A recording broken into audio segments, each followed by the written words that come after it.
All right, sisters and brothers of Finance 300. This is a review of the week 7 case study.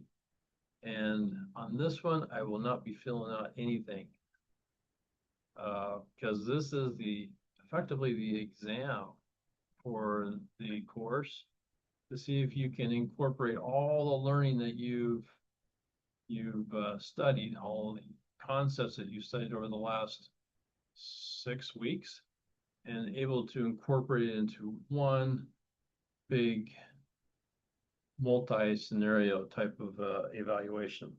So you're going to start off with what is arguably the easiest component of this, right? You're going to develop the current situation where they've given you most, if not all, of the key information, right? Your current price. They've given you all the different values for materials and labor. They come up with a cost per bowl, which, by the way, if you haven't realized now, by the time you get to this point, if for some reason you feel like you need to go back and redo some of the prior work, you might be able to do that if you use some of the information here to help you out with that. Nevertheless, so you got your cost per bowl unit of soup, okay? You're gonna make sure that that is referenced, price per bowl, right? Calculate your cost of goods sold, which you already have actually.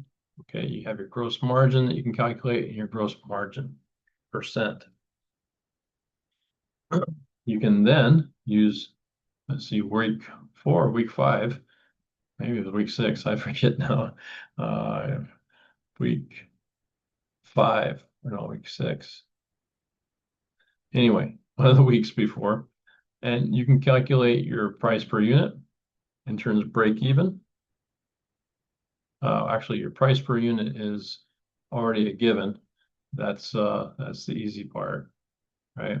So you just want to make sure that this is referencing the exact same original input, okay? Which is this. This is your original input. And then you want to come with your variable cost, which is the cost of your variable items, which would be your cost of goods sold per bowl, okay? And then price minus variable cost equals your contribution margin. So that should be able to get you to your break-even point using the exact same formulas you've used before, all right? Which is your fixed cost divided by your contribution margin. Now, your variable costs, that'll come from this part, right? So you want to pull your direct materials, your direct labor, and your total variable cost per unit, which surprisingly is the same as this. But do these as calculations, okay? Or references to these calculations over here. And then what you'll want to do is, based on your units, how many dollars does that mean? What does that mean in terms of your variable food cost? So it's a variable price per unit times your units, your variable labor cost per unit times your number of units sold, and then your fixed cost to come up with your operating profit. Now your fixed cost is right up here, so I have to do is reference that, and you come up with your operating profit, and your percent of sales is a pretty straightforward calculation. So this sets up your the rest of the scenarios. You're going to work off of these numbers. Then, just as we did in the last couple of weeks, week 6, week 7, you're going to do some adjustments to the numbers, right? It's going to tell you what those assumptions are right here. For example, your price will be raised to achieve a gross margin equal to industry standard. Your sales volume will decrease because of the higher price, right? Your chicken breast materials will increase 48 ounces per batch. Increase to 48 ounces per batch. So you have to come back, right? Your chicken breast, the number here, you're going to change that. Okay. and your labor hours for cooking increases to 0.5 hours per batch. So you're going to want to change this, right? Once you change these two things, then your cost of goods sold per batch will change. Your premium pricing will change because of your sales volume. Okay. And you can do that. This is going to change based on your number here. Okay. So this is your target margin. Once you've got, I would leave this done until after you've gotten, you can reference this to here, right? You can reference this to here. The rest of these will calculate based on what you got here. Your price will reference to here. Your variable cost will reference like it does here. Contribution margin will be a formula, and your break-even point will be the formula you've used before. So most of this will vary depending on what you come up with here. So your cost of goods sold per unit is going to adjust to whatever you have over here, right? So you want to have this equal that, and then you're going to input your target gross margin, which really is just a reference to this. Okay, so don't key it in, just reference it. And then you'll be able to use a formula from prior weeks to determine what your new premium price is. Once you do that, then all the rest of this will auto-magically calculate, right? It'll be input from here. And then you can use what you've already done in the current situation, use those same formulas or similar formulas to determine the rest. Now, the only one that will be a input really is your sales units. And your sales units can still be a formula. It's going to reference back to your current sales, 2,000, and it's going to decrease it by 20%. So in this case, I would typically do a, prior base number, your current situation, times 1 plus, and in this case, minus 20%. Okay. I think those are the only two major things. So you're changing your volume and you're changing your price. Those are the key differences. The rest are inputs here. The rest are formulas. Okay. On scenario 3, I would say it's probably the same thing. Yep. Change in price. You're going to use this price to populate this and that, and the rest is going to happen. So let's see what it's saying. Price will raise automatically next year to 2%. Sales volume will grow by grow each year by 1%.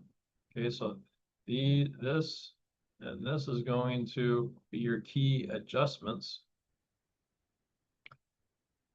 Food cost average inflation is 4% per year. So your food costs. Now the question is, food costs.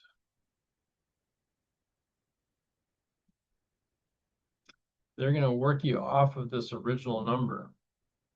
And they're going to want you to work off of that. This is your original number.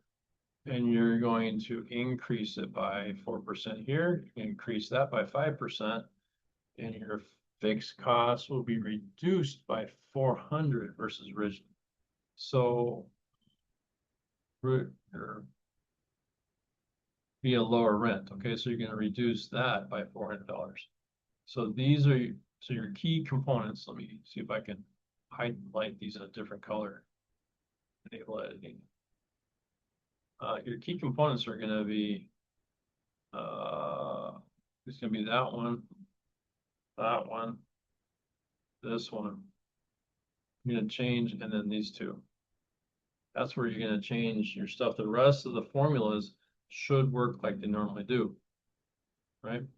Although the new price really is driven by your percent increase. Okay, so you're going to change that. You're going to come up with a new price. That's going to ripple through your formula. And then you're going to make sure you get these adjusted. And then your formulas for the rest should be just fine.